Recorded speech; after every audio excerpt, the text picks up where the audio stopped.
Há pessoas que não estão apenas endividadas financeiramente, elas estão cansadas na alma. A dívida não pesa só no bolso, ela pesa no peito, ela rouba o sono, encurta a fé, silencia a esperança. Tem gente que trabalha, se esforça, faz tudo certo aos olhos humanos, mas vive com a sensação de que está sempre correndo atrás e nunca alcança. O dinheiro entra e some. A conta fecha no vermelho antes do mês acabar. E junto com isso vem a vergonha, o medo e aquela pergunta que ninguém tem coragem de dizer em voz alta: será que Deus se esqueceu de mim? Mas a verdade é outra. Deus não se esqueceu. E a Bíblia prova isso. Existe um clamor antigo, escrito em um momento de aperto, humilhação e perda, que atravessou gerações, porque fala exatamente com quem está vivendo pressão financeira hoje. Um salmo que não nasce da abundância, mas da escassez. Não nasce do conforto, mas do sufoco. Um salmo que não romantiza a dor, mas transforma a dor em oração. E quando esse clamor é feito com fé, algo acontece. Não por magia, não por superstição, mas porque a palavra de Deus, quando declarada com verdade, ativa princípios espirituais reais. Talvez você tenha chegado até aqui cansado, desconfiado, até ferido por promessas vazias. Mas respira fundo. O que você vai ouvir agora não é sobre enriquecimento rápido. É sobre resgate, liberdade e restauração. É sobre sair da opressão da dívida e voltar a respirar em paz. Antes de seguir adiante, declare com fé nos comentários: eu creio. A provisão de Deus chega até mim de formas inesperadas. E se você ainda não se inscreveu no canal, esse é o momento.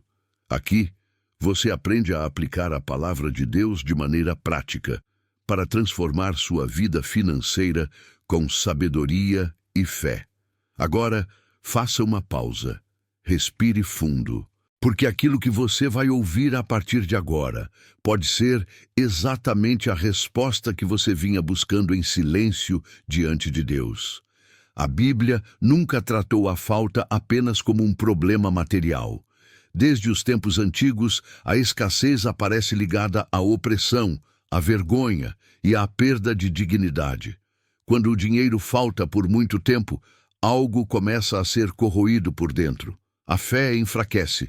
A esperança se estreita e a pessoa passa a viver em modo de sobrevivência, não de propósito.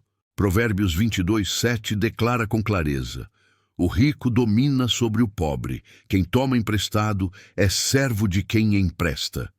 Isso não é apenas um comentário econômico, é uma revelação espiritual. A dívida cria um sistema de servidão. Ela coloca a pessoa em constante estado de alerta, medo e submissão. E quando isso se prolonga, o inimigo passa a usar a dívida como ferramenta de desgaste emocional, mental e espiritual. Por isso, o problema nunca foi só dinheiro. O problema é liberdade. Muitas pessoas acordam todos os dias já cansadas, não porque trabalharam demais, mas porque carregam o peso de contas atrasadas, cobranças silenciosas e decisões mal resolvidas do passado. Com o tempo, esse peso vira culpa, depois vira conformismo e, por fim, vira uma crença perigosa. Minha vida financeira nunca vai mudar. É exatamente esse tipo de pensamento que o Salmo 44 confronta. Esse salmo não nasce de um altar confortável. Ele nasce de um povo que foi humilhado, pressionado e saqueado. Pessoas que fizeram tudo o que sabiam fazer, mas mesmo assim viram suas forças acabarem. O texto é honesto, ele não finge vitória quando ainda há dor. Fizeste-nos retroceder diante do inimigo e os que nos odeiam nos saqueiam. Salmo 44:10. A palavra saqueiam é forte. Saque é perda forçada. É quando alguém leva o que é seu porque você não tem mais como resistir. É exatamente assim que a dívida se comporta. Ela entra sem pedir permissão, toma sua paz, rouba seu sono e consome sua energia emocional.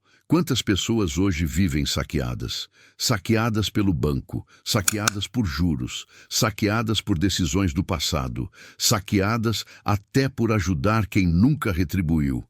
Mas o ponto mais poderoso do Salmo 44 não está na descrição da perda. Está na consciência espiritual de quem escreve. O salmista não se entrega à derrota. Ele não aceita a escassez como destino final. Ele transforma a dor em clamor. E aqui existe uma chave que muitos ignoram. Clamar não é reclamar. Clamar é se posicionar espiritualmente diante de Deus. Reclamar olha apenas para o problema. Clamar reconhece o problema, mas olha para quem pode resolvê-lo. Por isso, nos versículos finais, quando tudo parece perdido, surge uma das declarações mais fortes de todo o livro dos Salmos. Levanta-te em nosso auxílio, resgata-nos por amor da tua misericórdia. Salmo 44, 26. Essa frase carrega um peso espiritual profundo. Ela não exige, não barganha, não tenta convencer Deus com méritos próprios. Ela apela para a misericórdia. É como se dissesse: Senhor, nós chegamos ao limite, agora só o teu resgate pode nos tirar daqui. E resgate só acontece quando alguém vem de fora para tirar outro de uma situação que ele não consegue sair sozinho. É aqui que muitos erram na vida financeira. Tentam sair do buraco apenas com força humana, mas ignoram o princípio espiritual do resgate. Continuam trabalhando, se esforçando, mas sem alinhar a fé, a palavra e a dependência de Deus. O resultado é cansaço sem avanço. O dinheiro dentro do plano de Deus nunca foi um fim em si mesmo.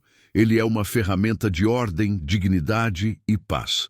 Quando a provisão vem da mão de Deus, ela vem acompanhada de sabedoria, direção e libertação. Não é apenas pagar contas, é quebrar um ciclo, é sair da escravidão da escassez e voltar a respirar com tranquilidade. Talvez você esteja ouvindo isso agora e pensando, mas eu já orei tanto.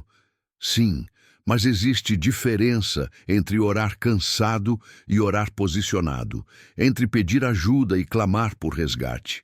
E é exatamente esse tipo de clamor que começa a mudar histórias. Se essa parte falou com você, se você se reconheceu nesse peso invisível das dívidas, escreve agora nos comentários com fé e verdade. Amém. Deus está me resgatando.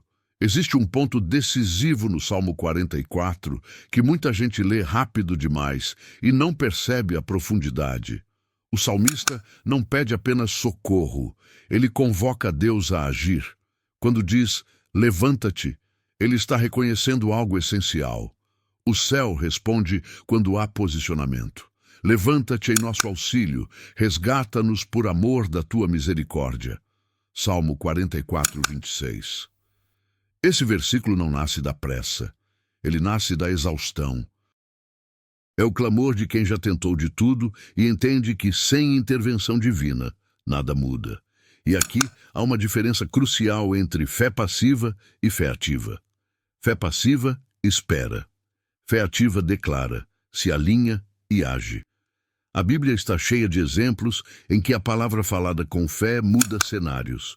Deus cria com a palavra, Jesus cura com a palavra, e o povo de Deus vence quando confessa a palavra correta no momento certo. Romanos 10:10 afirma que a confissão feita com a boca acompanha a fé do coração. Não é misticismo, é princípio. Por isso, repetir um salmo não é superstição quando há entendimento. A repetição disciplinada serve para reprogramar a mente, fortalecer o espírito e alinhar a atmosfera espiritual. É por isso que Josué foi instruído a meditar na lei de dia e de noite. Josué 1:8. Não era leitura vazia, era imersão. Quando o Salmo 44 é orado com consciência, ele faz três coisas ao mesmo tempo. Nomeia a dor sem negá-la. Reconhece a soberania de Deus acima da situação. Clama por resgate, não por mérito, mas por misericórdia. Esse terceiro ponto é o que destrava o processo. Misericórdia não depende do passado perfeito, depende de um coração quebrantado. O próprio Davi declara em outro salmo: o sacrifício que agrada a Deus é o espírito quebrantado. Salmo 51:17. Quando alguém ora o Salmo 44 com esse espírito, algo começa a mudar primeiro por dentro. A ansiedade diminui, a clareza aumenta. A pessoa passa a perceber portas, ideias e oportunidades que antes estavam invisíveis. Isso não acontece porque o dinheiro cai do céu, mas porque Deus reposiciona quem clama. Aqui entra a parte que muitos ignoram: atitude. A fé verdadeira nunca anula a responsabilidade, ela a direciona. Provérbios 21:5 ensina que os planos do diligente conduzem à fartura. Ou seja, enquanto você ora, você também organiza. Enquanto clama, você também aprende. Enquanto declara, você também corta excessos, corrige hábitos e busca sabedoria. É nesse ponto que o dinheiro começa a responder. Não como ídolo, mas como ferramenta. Lucas 16:10 diz que quem é fiel no pouco também será no muito. Deus não entrega liberdade financeira para quem pretende voltar à escravidão. Ele liberta para estabelecer novo padrão. Talvez você esteja ouvindo isso agora e pensando: mas minha situação é complicada demais. O Salmo 44 também era. O povo estava derrotado, saqueado e humilhado. Mesmo assim, o clamor foi ouvido, porque Deus não trabalha com impossibilidades humanas. Ele trabalha com dependência. Outro ponto poderoso desse salmo é que ele não tenta manipular Deus com promessas vazias. Ele se ancora no caráter divino, por amor da tua misericórdia. É como dizer: Senhor, age porque tu és bom. E isso agrada a Deus. Quando a pessoa passa a orar assim, algo muda no ambiente espiritual da casa. O medo perde força, a culpa perde voz. A esperança volta a respirar, e onde há esperança alinhada à palavra, há espaço para provisão. Você que está ouvindo agora precisa entender: o dinheiro não define seu valor, mas a falta prolongada pode distorcer sua identidade. Deus não quer que você viva humilhado por dívidas eternas. Ele quer te ensinar a viver com equilíbrio, provisão e liberdade. É por isso que esse clamor precisa ser acompanhado de constância. Não é uma oração feita uma vez e esquecida. É um posicionamento diário. De manhã, ao acordar. À tarde, quando a pressão aperta. À noite, quando a mente insiste em lembrar das contas. Cada vez que você declara: levanta-te em meu auxílio, resgata-me por amor da tua misericórdia, você está lembrando a sua alma de quem é o seu Deus. Se essa parte está trazendo clareza e fortalecendo sua fé, escreve agora nos comentários algo simples, mas poderoso: glória a Deus. Eu confio no resgate. Existe um erro comum quando se fala de oração por dinheiro. Muitas pessoas transformam a oração em um pedido desesperado, quase ansioso, como se Deus precisasse ser convencido a agir. Mas a Bíblia nunca ensinou isso. A oração verdadeira não nasce do desespero, ela nasce da confiança. Jesus foi claro quando disse: o vosso Pai sabe do que vocês precisam antes mesmo de pedirem. Mateus 6:8. Então por que orar? Porque a oração não informa Deus. Ela alinha o coração humano. Quando alguém entra em oração carregado de medo, culpa e pressa, essas emoções contaminam a fé. Por isso, antes de declarar qualquer palavra, é preciso reposicionar o espírito. E o Salmo 44 ajuda exatamente nisso. Ele começa com dor, passa pela memória das perdas, mas termina com um clamor consciente e confiante. A oração que libera provisão não começa dizendo: Deus, eu preciso de dinheiro. Ela começa dizendo: Deus, eu reconheço que cheguei ao limite das minhas forças. Esse reconhecimento quebra o orgulho espiritual. Tiago 4:6 afirma que Deus resiste aos soberbos, mas concede graça aos humildes. E graça, na Bíblia, não é apenas favor espiritual, é auxílio divino em tempo oportuno. Por isso, quando a pessoa ora o Salmo 44, ela não está tentando manipular resultados. Ela está se colocando em posição de dependência.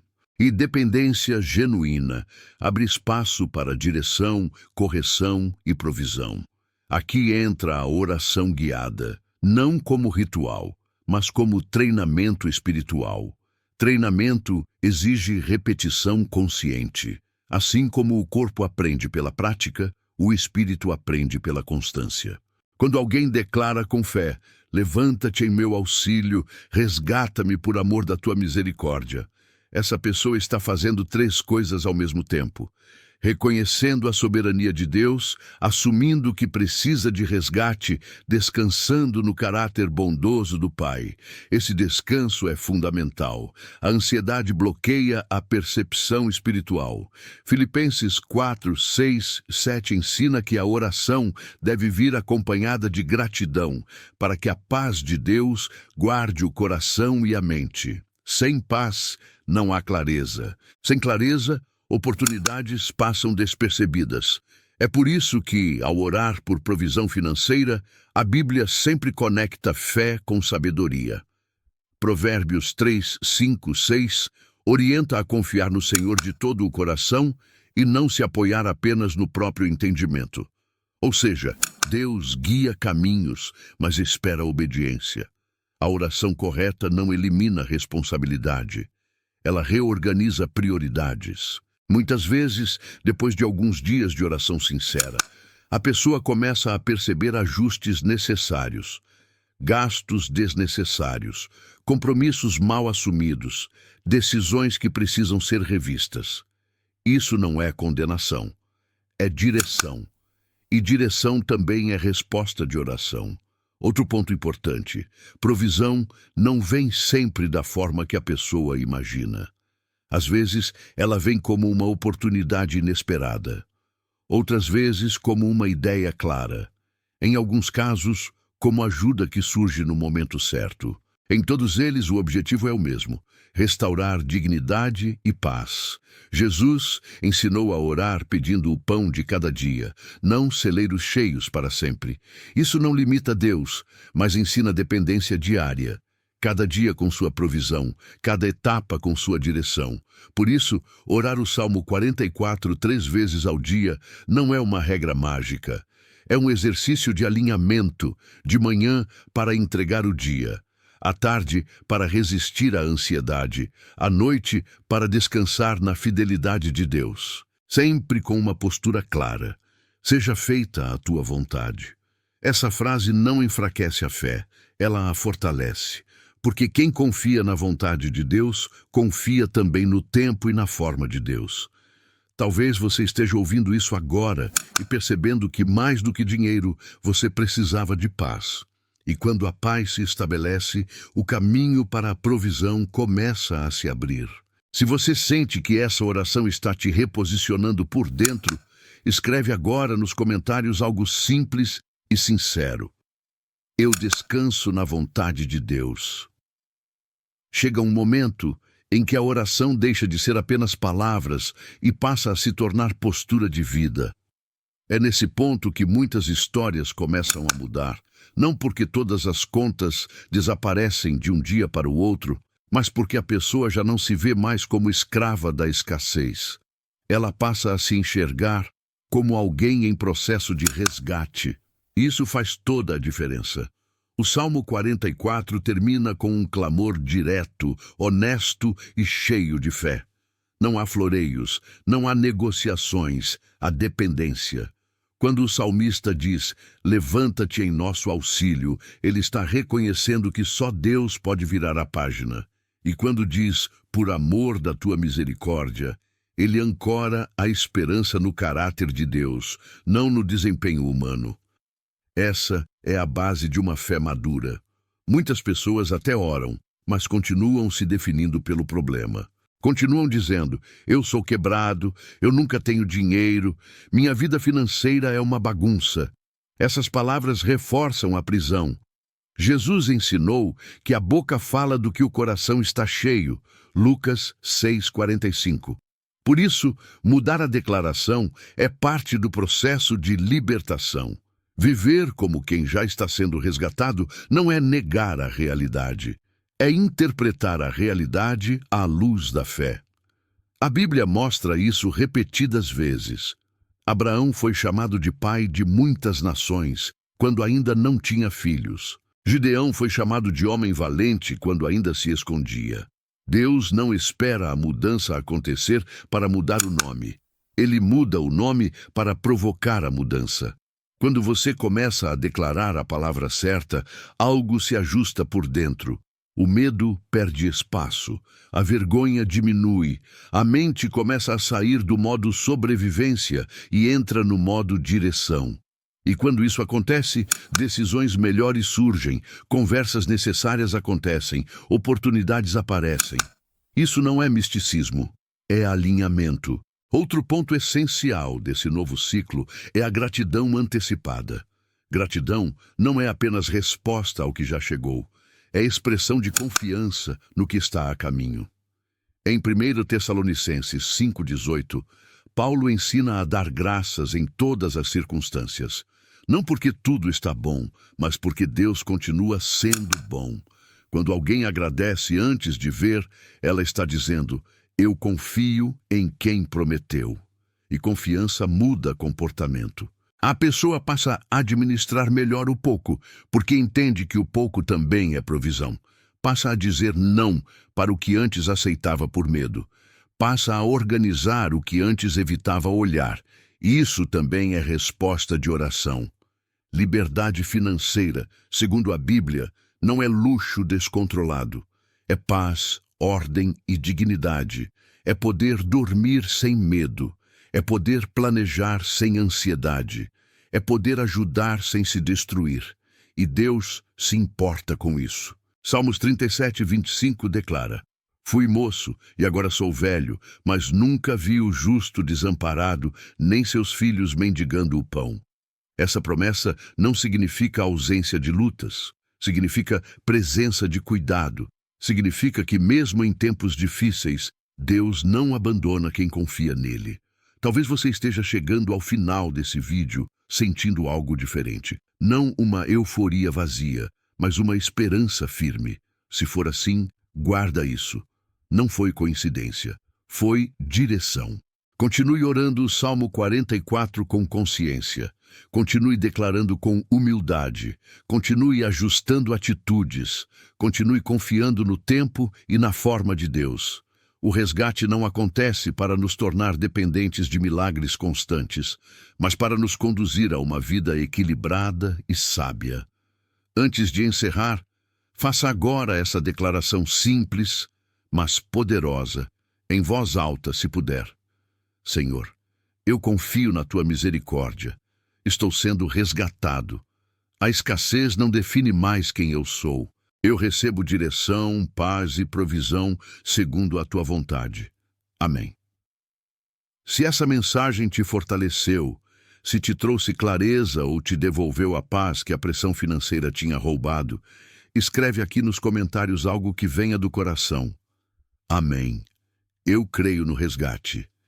E se você deseja continuar aprendendo a aplicar a palavra de Deus de forma prática, madura e equilibrada na sua vida diária, fica aqui com a gente.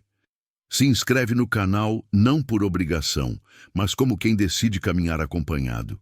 Aqui cada conteúdo é pensado para fortalecer sua fé, alinhar sua mente e te lembrar de quem Deus é, mesmo nos dias difíceis. Que o Senhor te abençoe, te guarde e te surpreenda com provisão, paz e direção. Você não foi criado para viver oprimido por dívidas. Você foi chamado para viver com liberdade, sabedoria e esperança. Nos vemos no próximo vídeo.